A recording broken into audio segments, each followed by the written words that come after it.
ജെറുസലേമിന്റെ പരിസര പ്രദേശങ്ങളിൽ ബുധനാഴ്ച രാവിലെ മുതൽ ആരംഭിച്ച കാട്ടുതീ ശക്തമായ കാറ്റും ഉയർന്ന താപനിലയും കാരണം വ്യാപകമായി പടർന്നു പിടിച്ചിരിക്കുകയാണ്. ഇതേ തുടർന്ന് ഇസ്രയേൽ സർക്കാർ ദേശീയ അടിയന്തരാവസ്ഥ പ്രഖ്യാപിച്ചിട്ടുണ്ട്.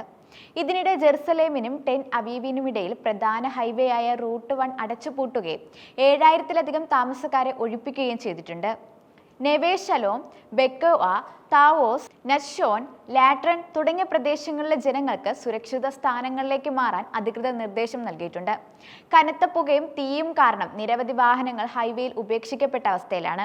ഏകദേശം 50 അഗ്നിശമന സേന യൂണിറ്റുകളും 10 വിമാനങ്ങളും ഒരു ഹെലികോപ്റ്ററും തീ നിയന്ത്രിക്കാൻ ശ്രമിക്കുന്നുണ്ട്. ഇസ്രയേൽ 77ാമത് സ്വാതന്ത്ര്യദിനാഘോഷങ്ങൾ തീപിടുത്തം കാരണം റദ്ദാക്കിയിട്ടുണ്ട്. തീപിടുത്തത്തിൽ 7 പേർക്ക് പരിക്കേറ്റതായി റിപ്പോർട്ടുകൾ സൂചിപ്പിക്കുന്നു. ഇതിൽ ഒരാളുടെ നില ഗുരുതരമാണ്. ദേശീയ സുരക്ഷാ മന്ത്രി ഇറ്റമാർ ബെൻ ഗ്വിർ തീപിടുത്തത്തിന് തീവെപ്പ് കാരണമായിരിക്കാമെന്നാണ് സൂചിപ്പിക്കുന്നത്.